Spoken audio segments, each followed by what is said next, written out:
Excited to move over to California Lutheran University from Thousand Oaks. The project is Safe Passages, creating a wildlife corridor, connecting urban edges to wildlands by way of native plants. And Professor Robert Dole, you're the team lead. I love the idea of these wildlife corridors. Want to learn more about how they work and what you all work on. So let me throw it over to you for your presentation. Thank you. Yeah, it's good to be here. It's really on the heels of the USC presentation. It's interesting to see a couple of takes on some of the similar problems that we have out there, and that's kind of this conversion of wild spaces for or basically the shrinking of wild spaces at the expense of kind of urban life and urban fringe living. So yeah, I'm going to go ahead. I have a couple things. I have a film that I want to show you, which is most of this, but the first part of it is going to be a really quick PowerPoint to kind of orient you about where we are. So I'm going to share that with you, and we'll get started. Creating a wildlife corridor is something that was inspired really by some of the ideas that are going on in Southern California about creating wildlife passages for larger mammals, and like the mountain lion, for example, and the bridge over 101, which is very close to us in Agora Hills. Here's one photo. We had two photos of our two classes involved, but somehow we only could scrape up one for this. But here's our core team. I worked with Mahmoud Salimi in the Department of Film and Television and several of his students. And also the real driving force behind all of this was Manuel Hernandez. And Manuel is an environmental science senior major. And he sourced the plants for us and really was, I think he did a wonderful job of using his knowledge of native plants through a couple of internships that he's done to kind of help design. Here's Manuel here, and here's John East also, who was kind of did some of the landscaping planning, and then we've got Shannon Worley over here, who works in our native seed garden and organic vegetable garden, and she helped in a number of different ways. Most of the rest of these folks are from my intro environmental science class. Cal Lutheran, for context, we're the only university, I think, presenting here from outside of LA County. We're just past county line in Ventura County, but you can see some of, this is the foreground. I just took this recently, parking lot. You can see some of our buildings, but in the background, you see that we have open spaces. Over here, you can see the Cal Lutheran Hill. We call this Montclef Ridge with the Cal Lutheran University on the hill. And these are kind of fairly protected, owned by the university wildland areas, although also quite degraded. This area all used to be farmed. One of the main things that we're trying to do is to favor native plants like this arroyo willow, and to try to get rid of some of the invasive plants like this horribly invasive salt cedar, which is a big problem all through the southwestern United States in riparian zones. And behind this, you can see this riparian creek zone. What you see up here is the Los Angeles Rams practice facility, which is right behind us. And this is kind of a transition into campus, and there's this riparian zone that's been highly degraded. And I don't know if this is going to play. Well, actually, it's not going to play, but I'll get the video for you in a second. I thought I had embedded that here, but oh, there it goes. I just had to hit the little button. But yeah, here's kind of the geographic context. You see invasive tumbleweeds. There's Mount Clef Ridge, the Rams practice facility. Come down further, and there are more athletic facilities. I hope you're not getting dizzy, but here's that riparian zone going all the way down. And you can see behind it open spaces, and then here are more athletic fields. So we're kind of surrounded by athletic fields. This is the baseball field. To give you a little more context, obviously Southern California, you've got Santa Monica Mountains down here. There's a big push right now to do the bridge over 101, the wildlife passage, which is a first of its kind in the United States, if not in the world, of a wildlife passage of that scale, where they're trying to allow wildlife, large wildlife, especially to cross through there. But I'm going to focus you over in this direction. Our campus is up in this region. You can see we have quite a bit of wildland area behind us, including Wildwood Park, which is a large urban park, and then the rest of the Santa Monica Mountains before you drop down into the Oxnard Plain. I'm going to focus in a little more on our area. And here you can see California Lutheran University. This is Wildwood Park and the Paradise Falls, Santa Rosa Valley Park, but lots of open space behind us. And you can see connecting over here to more open space. And I'm going to be looking at this north. You can see the fields here, this north part of our campus. And again, I'm focusing in a little more. Here's Cal Lutheran campus. Here is some of the kind of degraded open space. We saw some of this in the background of some of these earlier photos. And here's the Los Angeles Rams practice field and our athletic fields, our football field down here, etc. This is the riparian corridor that we are working on. You can see it stretching all the way down, and we are working on a very small portion of it here between the baseball field and the Rams practice field. I took these after our plant, but because we didn't get these in the film, but I wanted you to see some of these plants, native plants that we've planted, including things like manzanita and deer grass and native rose species, all planted, baccharis, coyote brush, all planted in this riparian buffer zone. I also wanted to make sure that I give a shout out to Eugene and Betsy and Doug and Lynn and everyone from Pando's helped us along the way. It's been great help, and we've needed a lot of nudging. So I'm going to stop share on this. There we are on the planting day. And all right, let's see if I can share screen on the video. And hopefully this will get it.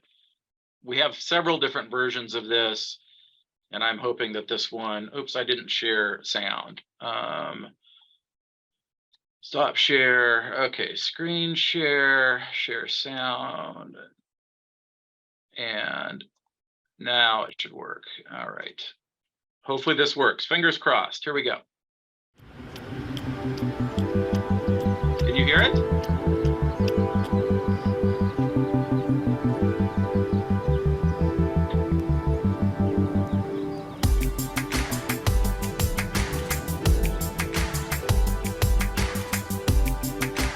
Kind of shaky. I don't know about the resolution.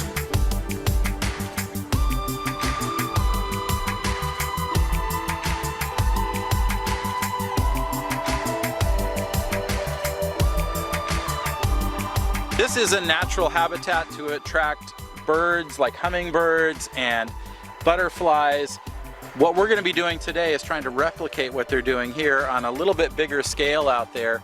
So now if you're a butterfly up on that ridge up there, well, you come down, if you're a monarch, and you find some over there, and then you fly over here and you find some over here. You can see how these can become stepping stones and corridors for species to move into our campus margins at least. So it's a little bit more natural and not so kind of sanitized. Project is to do a landscaping renovation of this particular area and clear out all the old and non-native material so we can replace it with healthy native material such as grasses and sages. The Chumash, like how they utilize the native species, I think is really interesting. How like sage was a part of like their rituals. Yeah. They use some for like medicines and like others just for like special occasions. We want to be good stewards of this land. We, before Cal Lutheran was here, before the European settlers were here, indigenous people were stewards of this land, and they encouraged native plants and they valued biodiversity. And I think we're moving back in that direction, and I'm proud that we're playing a role in that. We're just trying to bring this, do a little bit of habitat connectivity. You know, we have that back area over there, has some kind of, still a lot of natives, so it's not so degraded as this site has been. As you can see, we have a lot of native, like invasive tumbleweeds and things over here. So just trying to take out some of those invasives and have our native plants compete, so they make this habitat for our monarchs, our butterflies, our birds, and just kind of create this area where actual animals can come and live.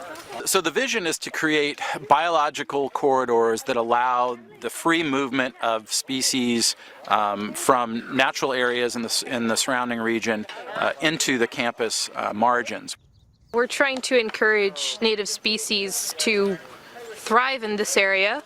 We've got some lovely wildlife possibilities over there, and it's nice to just create more space for these creatures to live. We're out here planting native plants to kind of attract native wildlife, native bees, native butterflies, any animals that kind of are lacking in habitat. We're trying to restore native habitat here on campus.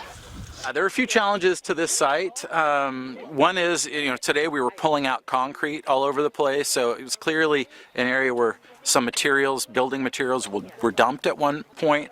Another issue that we have is that this creek bed is kind of isolated. Everything around it is manicured, and we're trying to keep this ribbon of native space. So that's a challenge because we don't have a large buffer zone. I mean, what we're doing in essence is increasing that buffer zone, or attempting to increase the buffer zone. I think that's big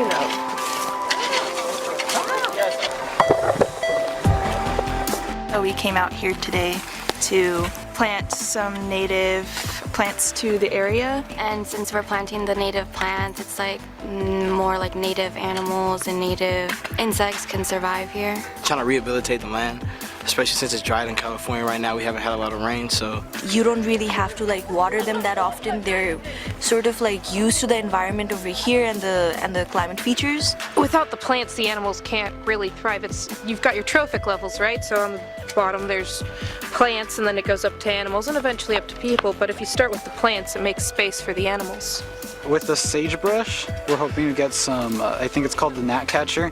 It's an endangered bird. We're hoping to create some habitat for that. Any butterflies, monarch butterflies are a really important one. We want to give them a nectar source for their migrations. Just a lot of different bees. Native bees are really important. That's what we're trying to do with the coyote brush. They really love that. I think the goal is just to encourage more wildlife to come to this area, to be able to live here and potentially get to other places of more wildlife. Well, we've been learning in class how we've, just as an urban society, have been clearing away resources that animals need to thrive and to live in these areas. So we're trying to utilize our space here on campus to kind of help with that. Anytime you encourage biodiversity, you're creating ecosystem services that benefit everybody, all the animals, all the people. It's a form of beautification. It will attract native species like butterflies and hummingbirds. I don't see any downside.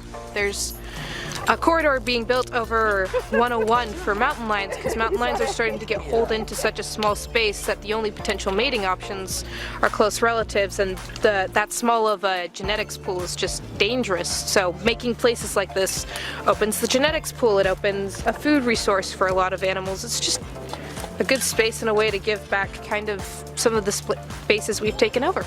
I think this project is more to get everyone to do like their own part in trying to help the environment, so I think that's kind of like the importance of this project. Kind of like an act of community service for the students that we could do on campus. I think it's got tremendous value for education. We can, I can talk to students all day long in the classroom about biodiversity, about restoration, about biological conservation, and if they don't see it in action, it's just a picture on the screen. To be able to return the area to its native habitat is a good thing. Big on climate justice, social justice. This is good for me. I'm glad to be part of it. Yeah, so the next steps, I would like to duplicate this, replicate what we're doing here, not just in this area that, is a fairly small area with 150 plants, but keep doing this up the riparian corridor, do it down the riparian corridor, and eventually, potentially getting up towards Montclef Ridge, where we can really join the ecosystem that we're creating here to the wildland ecosystems up on the hill. having everyone here and being a part with my class as well kind of shows me, all right, everyone has somewhat of a mutual respect for why we want to appreciate our land.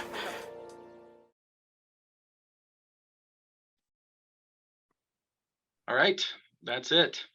Thanks so much, Rob. You know, it was really great to hear all those student voices. There's such a clarity of vision, you know, that unites them as well. I really appreciated that.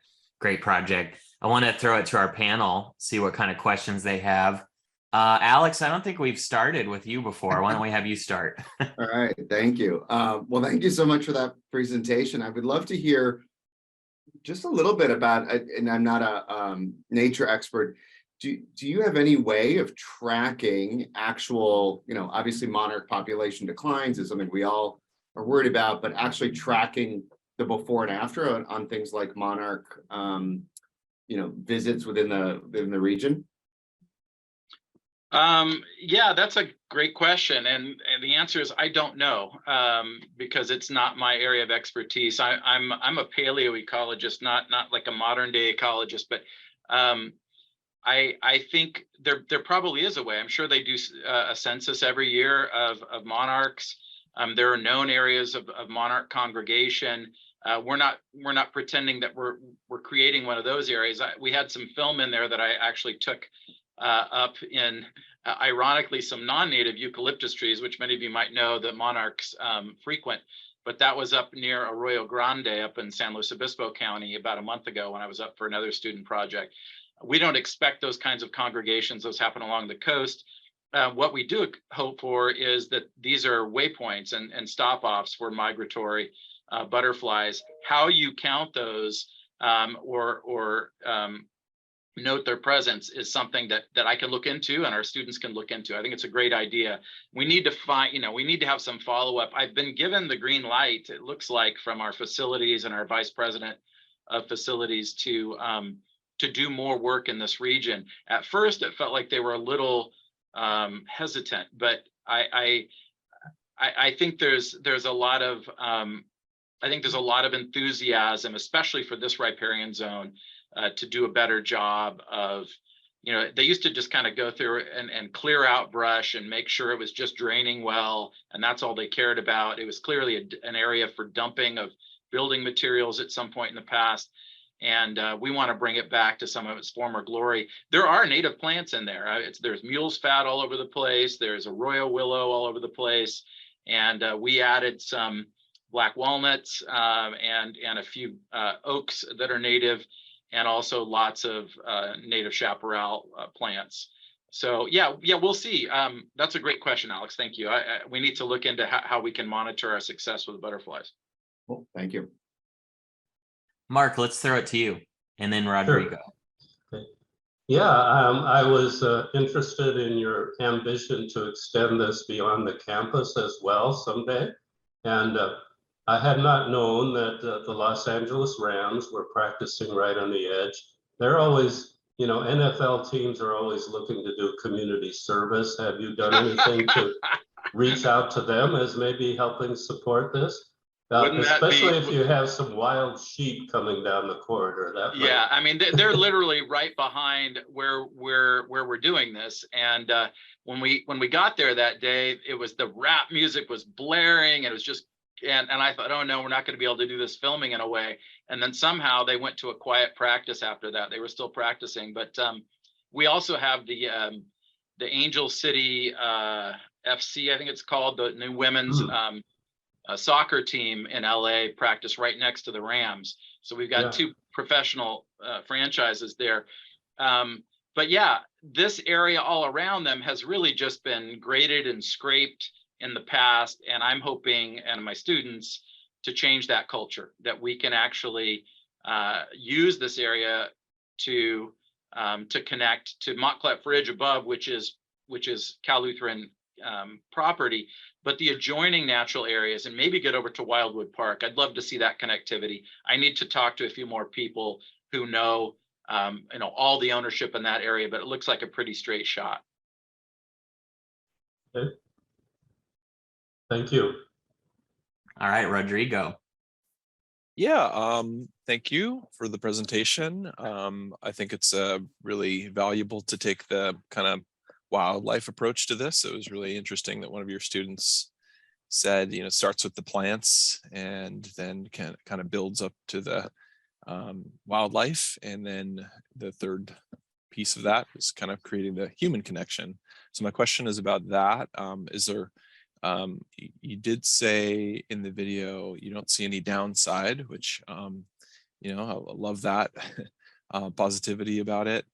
But are there, you know, were there risks that you had assessed at all in terms of bringing more wildlife closer to campus and closer to more human interaction? And Yeah, I any mean, thought towards mitigation of any of those potential risks?